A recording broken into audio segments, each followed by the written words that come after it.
नमस्कार, स्वागत है आपका न्यूज इंडिया में। मैं हूं आपके साथ उमंग माथुर। आपको बता दें कि कोविड महामारी के नियंत्रण को लेकर राजस्थान में चिकित्सा विभाग भले ही बड़े बड़े दावे कर रहा हो, लेकिन ग्रामीण राजस्थान की आज हम आपको ऐसी तस्वीर दिखाने जा रहे हैं जो आपकी और चिकित्सा विभाग के अधिकारियों की, मंत्रियों की आंखें खोलकर रख देगी। कोविड से दर्ज होने वाली मौतों और कोविड काल में हो रही कुल मौतों के बीच एक बड़ा अंतर है, जिसका कारण तलाशने की जहमत शायद चिकित्सा विभाग नहीं उठाना चाहता और सियासतदान लोग और जनप्रतिनिधि भी शायद चिकित्सा विभाग के ही बताए गए आंकड़ों पर गौर करके पुराने अखबार के पन्ने की तरह इस घटनाक्रम को भी भूल जाना चाहते हैं। लेकिन जिन लोगों पर गुजरी है वही अपना दर्द जानते हैं। जिनके परिजन इस कोविड लॉकडाउन पीरियड में मौत के शिकार हुए हैं, अकाल मौतें जिनके घर हुई है, उनकी पीड़ा वही जानते हैं। उनका अनकहा दर्द और मौत के सन्नाटे की शांति को चीरकर हम दिखाना चाहते हैं एक ऐसी सच्चाई जो आंखों देखी है, जिसे कागज की लिखावट नहीं, आंखों से देखकर ही समझा जा सकता है। और ये ऐसी मौतों की सच्चाई है जिन्हें कोरोना महामारी के दौर में होने के बावजूद कोरोना का सरकारी ठप्पा नहीं मिला। न्यूज इंडिया की यह रिपोर्ट देखिए, जो direct from the village of Etawah भोपजी से आपके सामने आ रही है।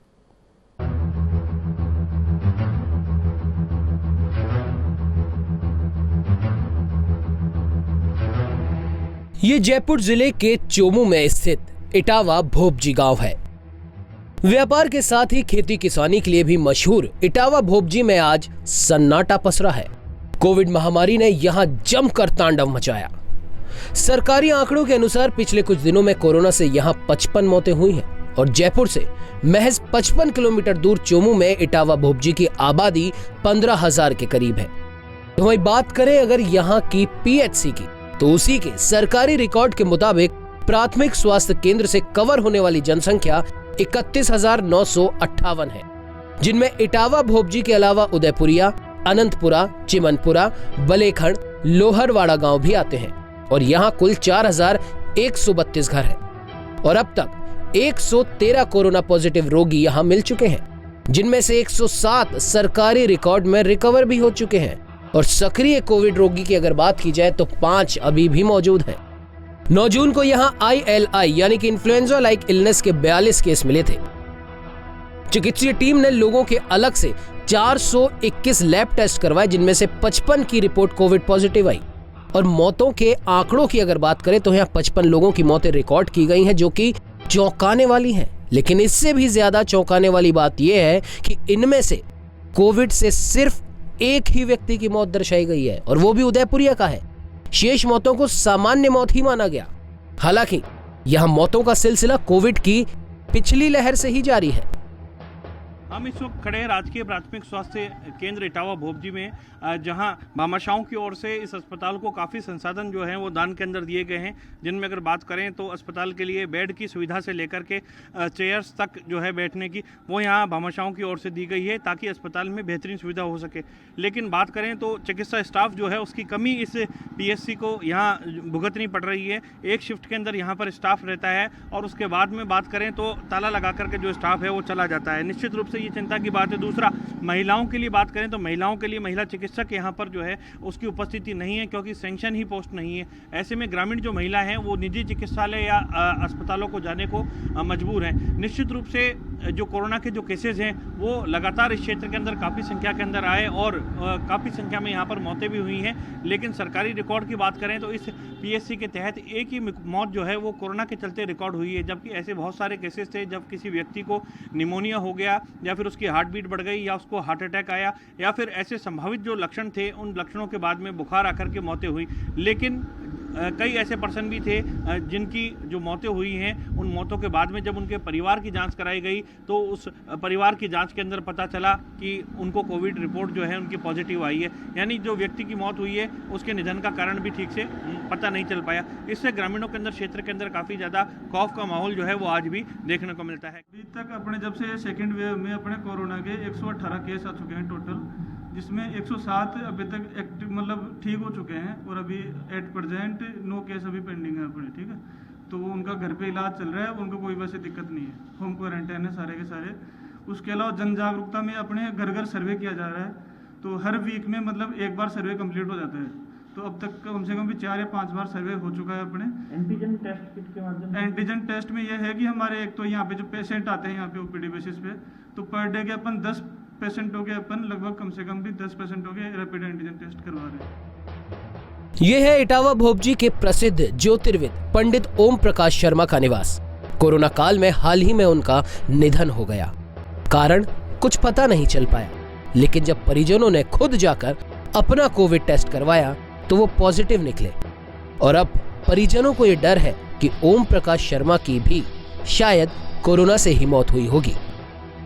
हम इस वक्त खड़े हैं चोमू के इटावा भोपजी गांव में, जहां इस कोरोना लॉकडाउन के समय के अंदर बताया जा रहा है 24 से 25 मौतें जो हैं अब तक हो चुकी हैं।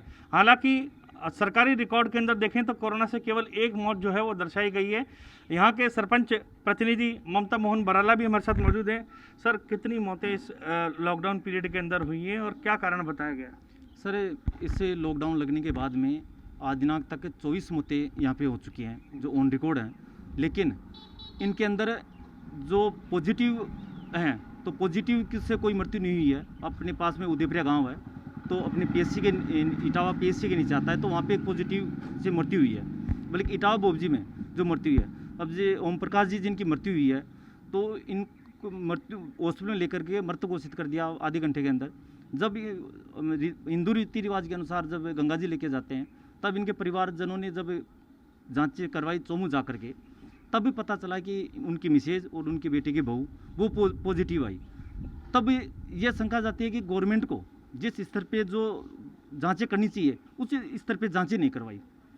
अगर ये पहले ही पता चल जाता तो आज जो मौतें हुई है तो उनका उस कोरोना काल के अंदर तो समय से अगर इनकी वो जांचें होती तो पता चल जाता, उनका इलाज भी हो सकता था। लेकिन इटावा भोपजी में कोई कोरोना से मृत्यु नहीं हुई है। ये जनरल 24 मौतें, युवा भी मौतें हुई हैं, अकाल मौतें हुई हैं। तो ये ज्योतिर्विद पंडित ओम प्रकाश शर्मा भारद्वाज ज्योतिष संस्थान इनका घर है। ये जो खुद जो है इनका निधन हो चुका है। इनके भाई हमारे साथ में यहाँ मौजूद हैं, मुकेश जी। मुकेश जी, क्या पूरा घटनाक्रम हुआ?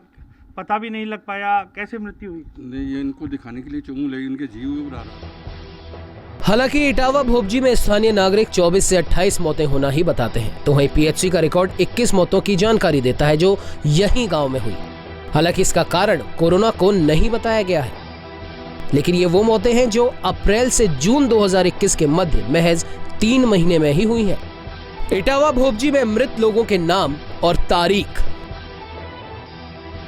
मुन्ना राम सैनी 11 मई 2021, सूरजमल पलसानिया 15 मई 2021, नाथी देवी सैनी 26 मई 2021, अनीता सैनी 5 जून 2021, आंची देवी 3 मई 2021, अंजू 10 जून 2021, ओम प्रकाश शर्मा 30 अप्रैल 2021, रमजान 9 मई 2021, सुंदर 22 अप्रैल 2021, आशा 22 मई 2021, गुलाबचंद 25 अप्रैल 2021, अनीता 24 अप्रैल 2021, रामचंद्र 4 अप्रैल 2021, पद्मा 9 मई 2021, संजय शर्मा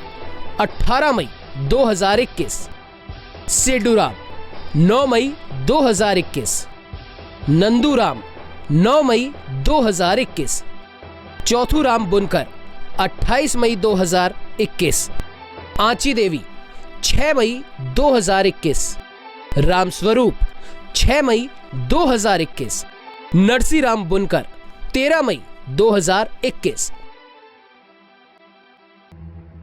इसके अलावा कुछ लोग ऐसे भी हैं जिनकी मौत इटावा भोपजी से बाहर जैसे चोमू या जयपुर में हुई, इसीलिए उनके नाम पीएचसी के रिकॉर्ड में दर्ज ही नहीं किए गए। ये गांव केवल मौत का शोक ही नहीं मना रहा, बल्कि यहाँ चिकित्सा व्यवस्था जिस स्तर पर चरमराई हुई है उसका भी मलाल गांव वासियों को है।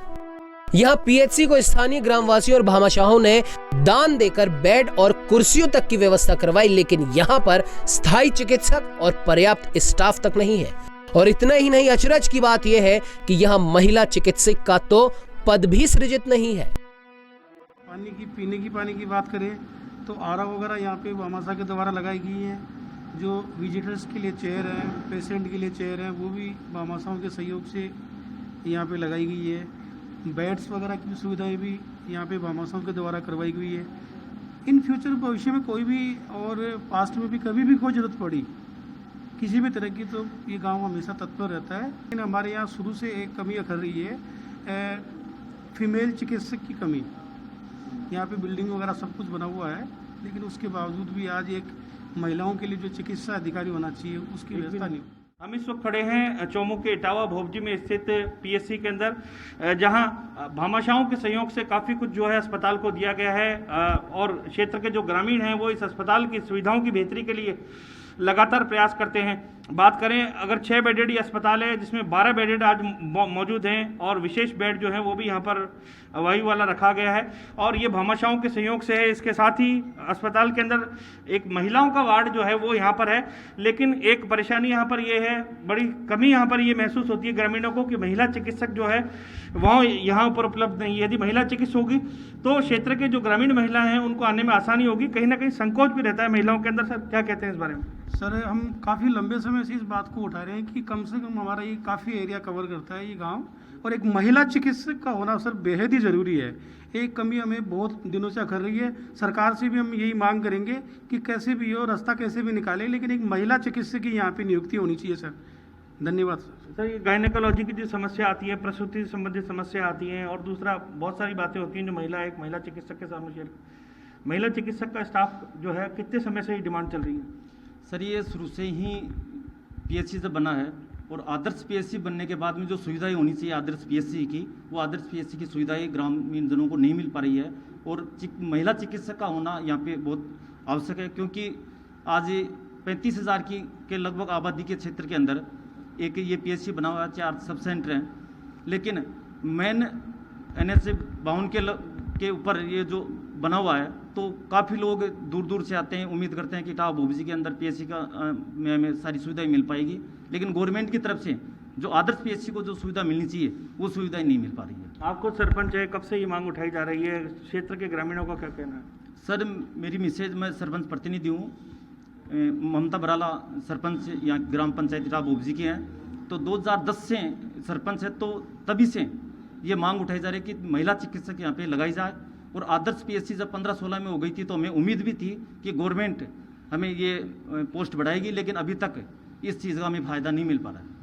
तो निश्चित रूप से यदि महिला चिकित्सक की यहाँ पोस्ट क्रिएट हो जाए, कुछ स्टाफ जो है वो बढ़ जाए, तो निश्चित रूप से अस्पताल के दिन भी सुधरेंगे और दूसरा भामाशाह जो मिलकर के सहयोग कर रहे हैं अस्पताल में, उन सुविधाओं का पूरा उपयोग भी हो पाएगा। कोरोना काल में जैसे टीका लगना था किसी के भी, तो टीका नहीं लगा अभी सभी आदमियों के कभी, ना कोई साक्ष्य मालूम, ना किसी की चेकअप हुई।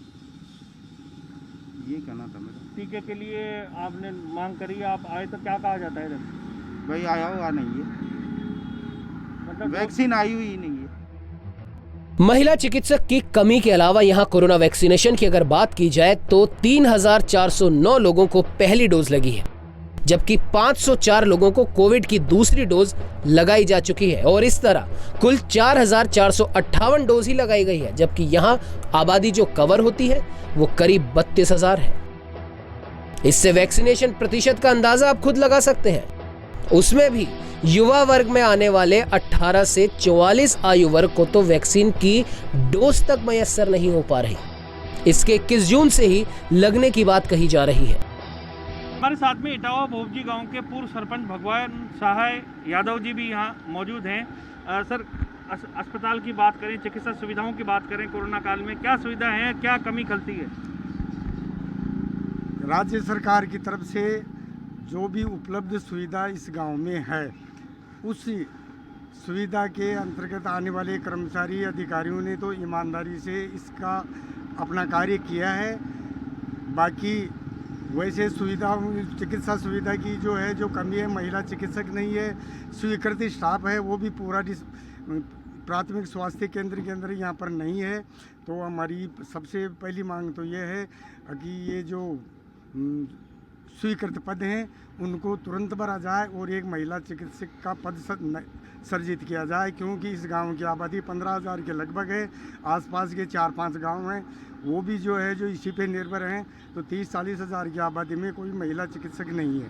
क्या सरकार की ओर से सैनिटाइजेशन कराया जा रहा है, छिड़काव जो होता है दवा का जिससे कोरोना ना फैले, या जो सिम्टम होते हैं उनकी जांच के लिए घर घर लोग जाकर के जांचें कर रहे हैं? नहीं, जो जैसे ये आशा सहयोगिनी है, ANM है, ये BLO हैं, ये तो घर घर जा कर के सर्वे कर रहे हैं और इनको जो है जो स्वास्थ्य विभाग को सूचित भी कर रहे हैं। इसके अलावा अन्य कोई सुविधा नहीं है। सैनिटाइजर की जो बात है उसमें एक कोई इस वक्त दूसरी लहर के अंदर जो है जो एक वो कोई प्राइवेट यहाँ पर एक संस्था है उसने किया है गांव के अंदर। सरकारी क्षेत्र से नहीं हुआ है, दूसरी लहर में पहली के अंदर है, ग्राम पंचायत की तरफ से किया था। आप बताइए और क्या क्या जो डिमांड है गांव वाले महसूस कर रहे हैं कोरोना काल में? अब तक कितने लोग यहाँ निधन हो चुका है? कोरोना से कोई ख़त्म नहीं हुआ हमारे गांव में। जो भी ख़त्म हुए हैं सब मृत्यु से ही ख़त्म हुए हैं। और हमारे गांव में डिस्पेंसरी में लेडीज़ डॉक्टर की कमी है। हमारा गांव की आबादी भी बहुत है। हमारे गांव के आसपास में और भी छोटे छोटे बहुत गांव पड़ते हैं। हमारे यहाँ डिस्पेंसरी में बहुत लोग पेशेंट आते हैं, लेकिन हमारे यहाँ लेडीज़ डॉक्टर की कमी है और भी स्टाफ की कमी है। चिकित्सा सुविधा की बात करें, क्या क्या आपको? ये जो कमी बता रहे हैं लेडीज डॉक्टर की वो कमी है और स्टाफ की पूरी पूर्ति नहीं है सर, स्टाफ पूरा नहीं है। ये जो जांच की बात कर रहे हैं कोरोना की, अब ये भी आशंका है कि तीसरी लहर की आशंका है, तो क्या घर घर जाके जांच जो होनी चाहिए, जन जागरूकता होनी चाहिए सर, लेकिन कोई नहीं जा रहा है, कोई नहीं पूछता। अब बाजार खोल दिए गए, मार्केट खोल दिए गए, खतरा है, बिल्कुल खतरा है सर। जो गवर्नमेंट का कानून का हिसाब है उसी हिसाब से खुल रहा है। हाँ, वो 4 बजे बंद हो जाता है, लेकिन कोई कुछ नहीं पूछ रहा अभी तक कोई सुन। आप बताइए सर, क्या क्या सुविधाएं आपको लगती है कि अभी विकसित होनी यहाँ बाकी है? क्या क्या और आवश्यकता है इस गांव को? सरकारी हॉस्पिटल में जाते हैं तो आधी बार तो डॉक्टर नहीं मिलता है, कोई सुविधा नहीं है। टीके लग रहे हैं कि कोरोना के? टीके पहले तो लग रहे थे, अभी तो नहीं लग रहे। नहीं लग रहे सर। ये कोविड के जो टीके हैं इसकी कमी क्यों हो रही है यहाँ पर? सरकार तो दे रही है, टीके क्यों नहीं लग रहे हैं? टीके तो आते हैं, वो तो सब लग रहे हैं। हमारे तो यहाँ पे 150 आते हैं, 150 लग गए थे, वो अब आया नहीं, 1 की डोज लगी है। 1 डोज लगी है? हाँ। बहुत सारे लोग हैं, कई युवाओं के अभी भी टीका नहीं लग पाया। आप बताइए ये टीकों का क्या गणित है?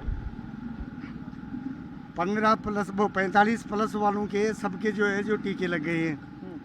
और अभी भी पिछली बार 4 रोज पहले 250 डोज आए थे यहाँ पर, जिनमें से 168 व्यक्तियों ने वो रजिस्ट्रेशन करवाया था। आबादी कितनी है गाँव की? आबादी तो 15,000 के लगभग है। उनमें से कितने लोगों के टीके लगे? जो भी आए हैं सबके लग गए। 50 डोज शेष रहे हैं, कोई लगाने वाला भी नहीं आया। सबको सूचित किया है सबको। टीकों से क्या लोग घबरा रहे हैं क्या लगवाने से? नहीं, ऐसी बात नहीं है। वो क्या हुआ है कि जो शुरू ये 18 से जो 45 साल वाले हैं, इनकी संख्या तो है ज़्यादा और 45 प्लस वालों की कम है, तो उनके करीब 85-90% के टीके लग चुके हैं। 18 से 45 की डोज नहीं मिली? नहीं मिली, अभी आई ही नहीं, पहली डोज ही नहीं आई। तो युवा वर्ग को क्यों महरूम रख दिया गया? नहीं, ये तो सरकार जाने, लेकिन अभी जो आपकी ये मीडिया की तरफ से हमको ये पता चला है 5-7 रोज के 18 प्लस को के लिए आ रही है। आप बताइए 18 प्लस की वैक्सीन जो है ये अभी तक क्यों नहीं लग पाई है क्षेत्र के अंदर, चूँकि यहाँ कोरोना के पॉजिटिव जो केसेस भी काफ़ी ज़्यादा नोट हुए हैं? अभी तक गवर्नमेंट अवेलेबल नहीं करा पा रही है, और जैसे ही अभी आपके समाचार पत्रों से इनसे ही पता चल रहा है कि भाई 20 जून तक सभी जगह पे ये चालू कर दी, 21 जून से चालू हो जाएगा। तो अभी तक 18 प्लस वालों की नहीं वो है। तो केंद्र सरकार की ओर से, प्रधानमंत्री नरेंद्र मोदी की ओर से ऐलान किया गया। राज्य सरकार जो अपनी ओर से टीके दे रही है वो अभी तक क्यों नहीं आ पाया? 18 नहीं, अभी तक राज्य सरकार की तरफ से नहीं आया है, और केंद्र सरकार की तरफ से ही जो घोषणा हुई है जो 21 जून से अब चालू होने वाली है 18 प्लस के। और 45 प्लस वाले जो हैं उनमें अभी तक करीबन 4500 के लगभग फर्स्ट डोज लगी है और 1500 के लगभग सेकंड डोज लग चुकी होगी। लेकिन पीएससी के तहत पता चला है कि 34-35 हज़ार आबादी है आसपास क्षेत्र की। हाँ, तो इतनी आबादी है तो करीबन 15% के लगभग जो टीके लगे हैं, 13-14% अभी तक ये टीके लग पाए हैं, बल्कि पूरे जिनको लगने चाहिए वो नहीं लग पाए अभी तक। ये भी एक बड़ी चिंता की बात है कि कोरोना का जो संक्रमण है उसको रोकने के लिए सरकार लगातार ये कह रही है ज़्यादा से ज़्यादा लोगों को वैक्सीनेट किया जाए, कॉन्टैक्ट ट्रेसिंग होनी चाहिए जो लोग कोरोना संक्रमित हैं, लेकिन उसकी कहीं ना कहीं कमी नज़र आती है। और ग्रामीणों की डिमांड है कि क्षेत्र के अंदर महिला चिकित्सक जो है वो होनी चाहिए, यहाँ परमानेंट स्टाफ होना चाहिए। जो चिकित्सक हैं डेपुटेशन पे लगे हुए हैं, कब पता नहीं कब दूसरी जगह उनको लगा दिया जाए। ऐसे में इस पीएचसी के लिए और यहाँ क्षेत्र के लिए चिकित्सा सुविधाएं जो हैं इसके अंदर काफ़ी ज़्यादा अभी ध्यान दिए जाने की आवश्यकता है। देखो, हमारे गांव में सीएचसी बड़ा हॉस्पिटल है, लेकिन आज पीएचसी बड़ा हॉस्पिटल है, लेकिन आज तक सुचारू रूप से कम 2 साल से डॉक्टर की व्यवस्था नहीं है, स्टाफ पूरा नहीं है।